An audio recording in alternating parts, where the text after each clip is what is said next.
Salam berjumpa kembali teman-teman, sahabat-sahabat, saudara-saudariku yang terkasih. Marilah kita pada kesempatan ini kembali bersama-sama mempersiapkan hati, pikiran kita untuk mendengarkan dan merenungkan sabda Tuhan. Bacaan sabda Tuhan yang akan kita renungkan pada kesempatan ini adalah bacaan Injil, secara khusus Injil Lukas bab 9 ayat 46 sampai 50. Sekali peristiwa timbul pertengkaran di antara murid Yesus tentang siapakah yang terbesar di antara mereka. Tetapi Yesus mengetahui pikiran mereka.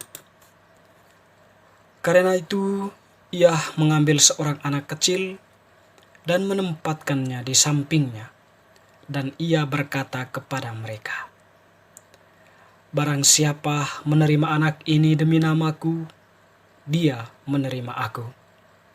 Dan barang siapa menerima aku, menerima dia yang mengutus aku.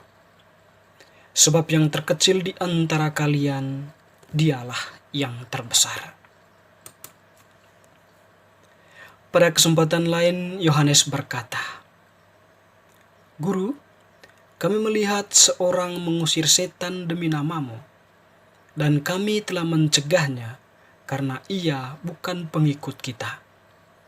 Tetapi Yesus menjawab, "Jangan kalian mencegah dia, sebab barang siapa tidak melawan kalian, ia memihak kalian." Demikianlah Injil Tuhan, terpujilah Kristus. Saudara-saudara, teman-teman sekalian, dan sahabat-sahabatku, bacaan Injil yang telah kita dengarkan tadi menampilkan suatu peristiwa pemahaman para murid akan keberadaan mereka sebagai pengikut Yesus. Para murid memahami bahwa dalam mengikuti Yesus berarti mereka dipersiapkan untuk suatu kekuasaan. Sehingga karena dilatar belakangi oleh pola pikir seperti itu, mereka mempertengkarkan siapa yang terbesar di antara mereka.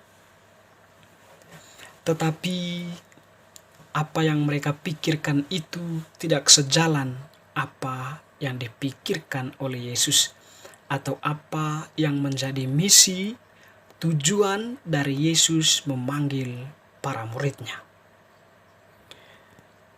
Yesus memanggil para murid bukan untuk sebuah kekuasaan seperti kekuasaan dunia ini. Orang berlomba-lomba merebut siapa yang terbesar di antara mereka, sehingga dialah yang mempunyai kekuasaan penuh untuk mengatur, memutuskan, dan sebagainya. Yesus memanggil para murid bukan dalam kategori seperti itu, tetapi Yesus memanggil para murid untuk sebuah tugas pelayanan, yaitu melayani semua orang yang dipercayakan Allah kepada mereka. Dan dalam tugas pelayanan mereka, hal yang menjadi fokus atau inti dari pewartaannya adalah kehendak Allah sendiri. Pola pikir Yesus seperti ini tidak dipahami oleh para murid.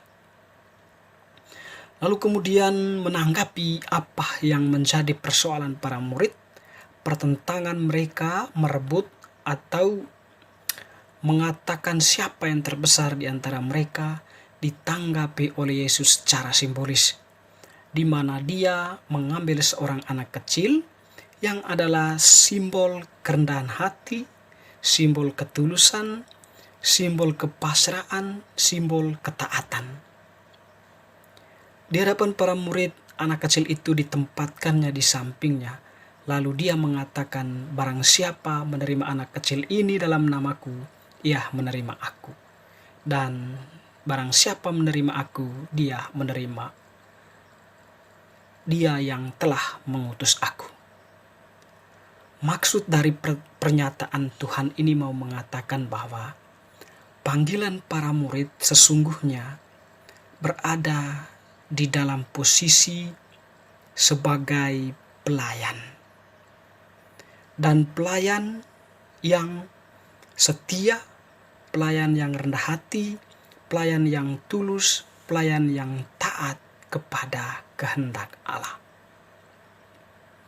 Sehingga pesannya untuk para murid ketika mereka dipanggil, tentu tujuan utama dari panggilan mereka adalah pelayanan, yaitu melayani semua orang yang dipercayakan mereka atau melayani manusia agar mereka bisa mengalami Allah dalam kehidupan mereka, sehingga mereka pun bisa hidup, bisa bertindak, berkehendak sesuai dengan apa yang diajarkan oleh Allah sendiri. Dan pada kesempatan lain kita mendengar bacaan Injil tadi, Yohanes menyampaikan kepada Yesus bahwa ada seorang yang mengusir setan demi nama Yesus. Nah, tanggapan Yesus bahwa janganlah mencegahnya. Artinya di sini bahwa Tuhan Yesus tidak pernah, atau Tuhan Yesus mau mengatakan bahwa karya Roh Kudus atau karya Allah tidak terbatas oleh batas-batas tertentu atau tidak terbatas oleh pengikutnya saja, tetapi karya Roh Kudus, karya Allah itu mencakup seluruh manusia, mencakup setiap orang. Dan tentunya bahwa karya Roh Kudus ini berbuah atau menghasilkan sesuatu mukjizat atau tindakan yang luar biasa ketika orang tersebut membuka dirinya terhadap Allah. Dan orang yang dilaporkan oleh Yohanes bisa jadi bahwa dia itu memiliki kepercayaan, memiliki keyakinan akan suatu kekuatan yang tertinggi, atau mungkin waktu itu dia percaya kepada Yahweh dengan sepenuh hati, dengan keterbukaan, dengan kerendahan hati, dan juga dengan ketulusannya. Sehingga mengalirlah kekuatan Allah atau berkaryalah Roh Kudus di dalam dirinya. Teman-teman, saudara-saudaraku, sahabat-sahabat yang terkasih, kita sebagai orang yang dibaptis adalah orang yang dipanggil oleh Allah. Dan tentunya panggilan kita bukanlah panggilan seperti yang nampak di dunia ini, tetapi sebuah panggilan untuk pelayanan. Dan pelayanan kita mengedepankan apa yang menjadi kehendak Allah. Dan karakter kita sebagai pelayan bukan merebut kekuasaan siapa yang terbesar, tetapi pelayan yang rendah hati, yang tulus, setia, dan taat kepada Allah. Semoga bacaan hari ini meneguhkan iman kita, panggilan kita sebagai orang yang telah dibaptis. Tuhan memberkati. Amin.